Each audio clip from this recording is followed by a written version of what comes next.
Que todos sejam bem-vindos na aula de hoje.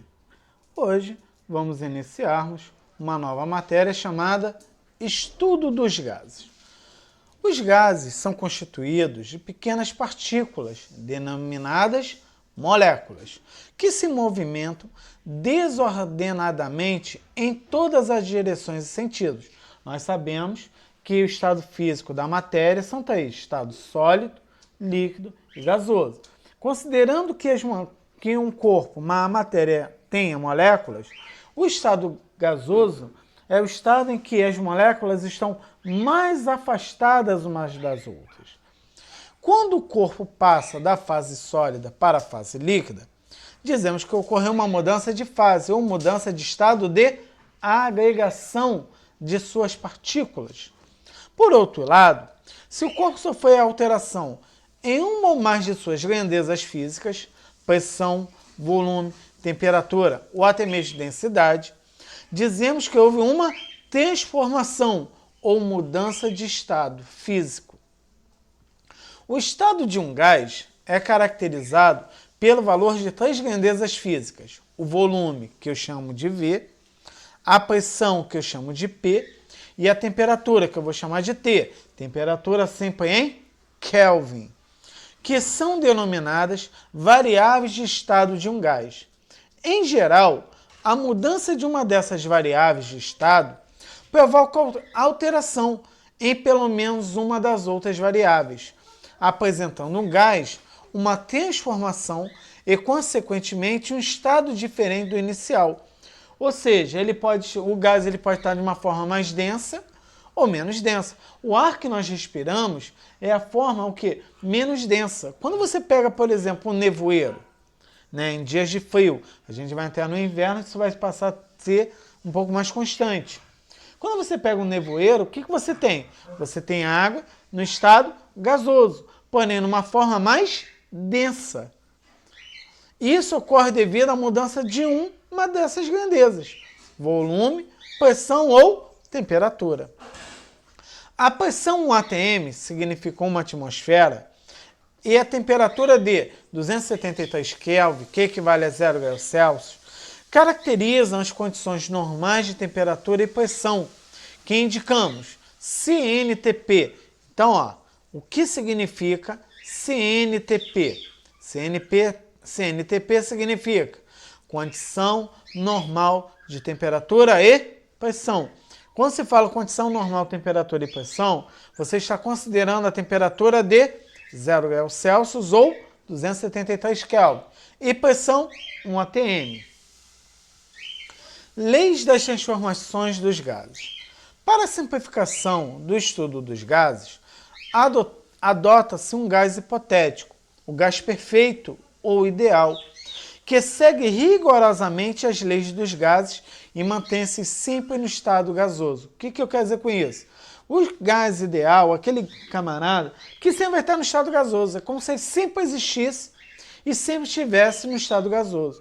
Nós sabemos que na natureza isso não existe, porque a matéria ela sempre está transitando entre sólido, líquido e gasoso. Se você pegar o nitrogênio ele pode estar no estado gasoso. O nitrogênio é um gás, sim, mas ele pode estar no estado gasoso, ele pode estar no estado líquido ou ele pode estar no estado sólido.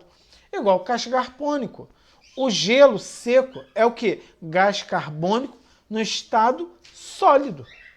Estão vendo como a matéria, o gás pode se apresentar em três?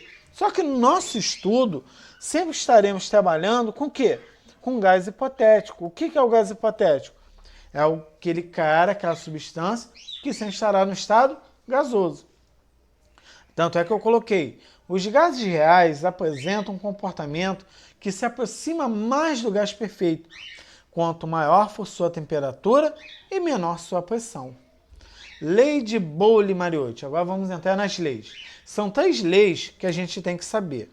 A primeira lei é a lei de Boole-Mariotti. Esta lei rege as transformações isotérmicas de um gás, isto é, aquelas que se processam a temperatura constante. Gravem isso aqui, Transformação isotérmica vai indicar o quê? Temperatura constante. Transformação isotérmica, temperatura constante. A lei de Boole-Mariotti pode ser enunciada da seguinte forma: a temperatura constante, a pressão de um gás é inversamente proporcional ao seu volume. Ou seja, tá bem aqui, ó, no vídeo, ó.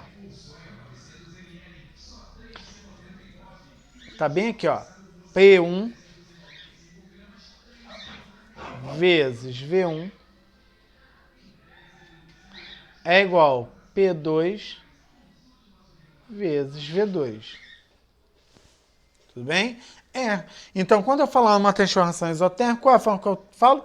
Pressão inicial vezes volume inicial é igual a pressão final vezes volume final. Lembre-se que P é pressão e V é volume.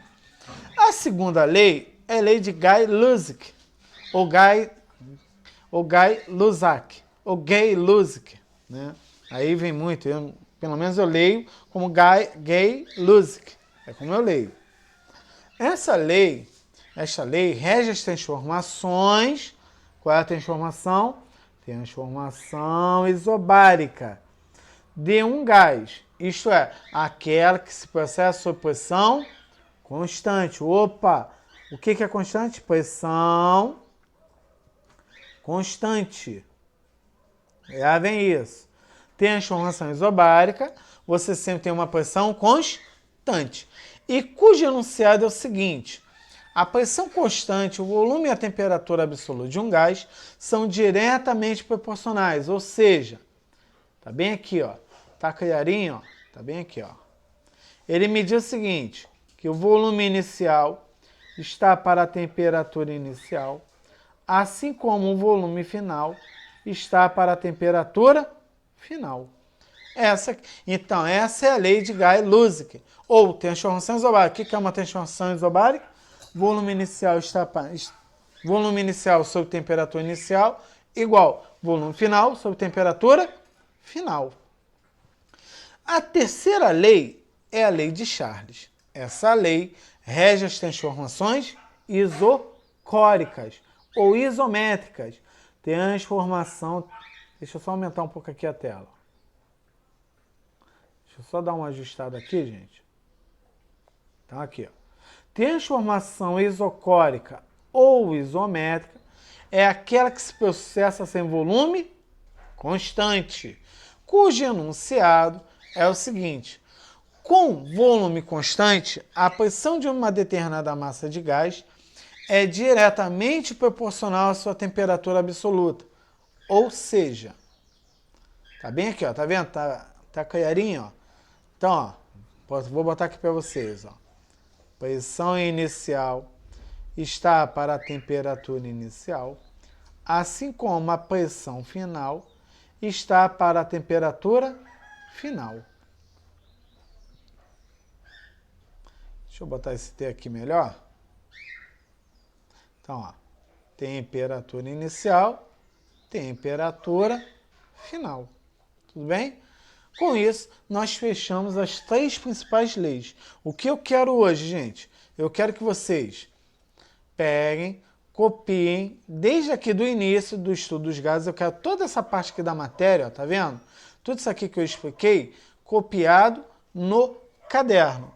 Até a próxima aula. Qualquer dúvida, só falar comigo lá no Google Classroom. A todos uma boa